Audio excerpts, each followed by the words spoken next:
Firstly, thanks for marshalling on the event. It's literally the case that we could not run it without you. Prior to the event, we would ask that you download and read a copy of the Marshal's instructions, which will be available from the website and emailed to you before the event. Contained inside this document are important details on the running of the event and procedures for dealing with any issues. Some of these we will mention later in this video, but it's easier to read the document in advance than first thing on the morning of the event.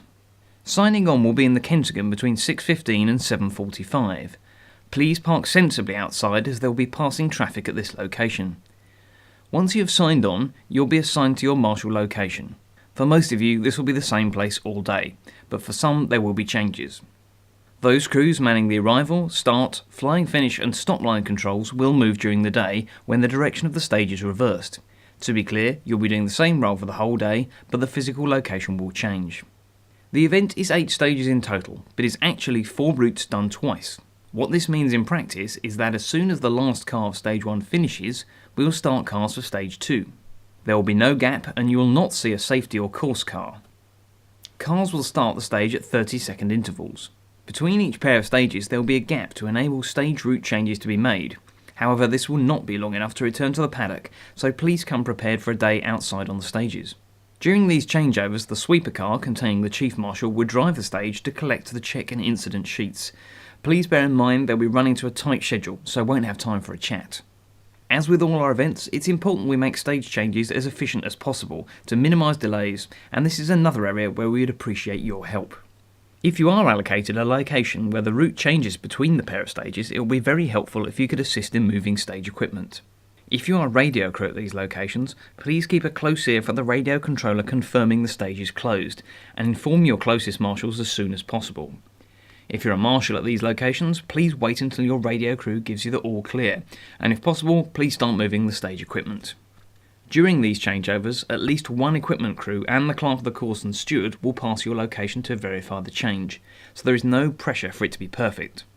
In fact, it is highly likely the equipment crew will make tweaks when they arrive at your location, having viewed the setup as an approaching car might do. The aim here is to be as quick as possible, so by you simply moving cones, boards or other furniture to the rough location, it will save us a lot of time. During the running of the stages, it's likely that some of the stage equipment will get rearranged by the competing cars. This could leave the route unclear or objects in the road. Whilst it may seem urgent to clear the route for subsequent cars, it is no more urgent than your own personal safety. Please use extreme caution in this situation and do no more than is necessary to allow the passage of cars, even if they have to slow down more than usual. If you must move on to the live stage, before you move, appoint a fellow marshal as a lookout to warn you of approaching cars and of those cars of your presence. Please remember your safety comes first. If the situation is severe, with the stage completely blocked by equipment or competing vehicles, please ensure your nearest radio crew is aware and they will report this to rally control. Only rally control will make a decision on the suspension or stopping of a stage, which will be done using the yellow flag procedure. The yellow flag procedure is the only means we have to communicate with the competitors once they've started the stage, and the yellow flag marshal's role is therefore one of the most important safety related roles. If you are a yellow flag radio marshal, you will be provided with a rolled yellow flag and a copy of the full yellow flag procedure instructions. As a yellow flag radio marshal, you are responsible for ensuring that the opening car containing the clerk of the course and the MSA steward are shown the yellow flag as they pass your location to verify it is in place. The yellow flag should be kept inside the radio marshal's vehicle, or under his or her control if not in a vehicle, until required, and not left unattended outside the vehicle. In the event of an incident, the clerk of the course will give the instruction to deploy the yellow flags via the radio controller. Upon receiving the instruction to deploy, the designated marshal, wearing the marshal's tabard, must stand in an appropriate safe location adjacent to the special stage. The yellow flag should be held stationary, ideally at arm's length, so as to be clearly seen by any passing vehicle.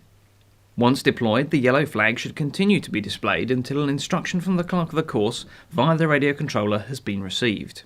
Should you observe a competitor who has been shown a yellow flag, not comply with the regulations and not reduce speed, then a written report recording the facts should be completed and handed to the sweeper car. This will then be handed to the clerk of the course.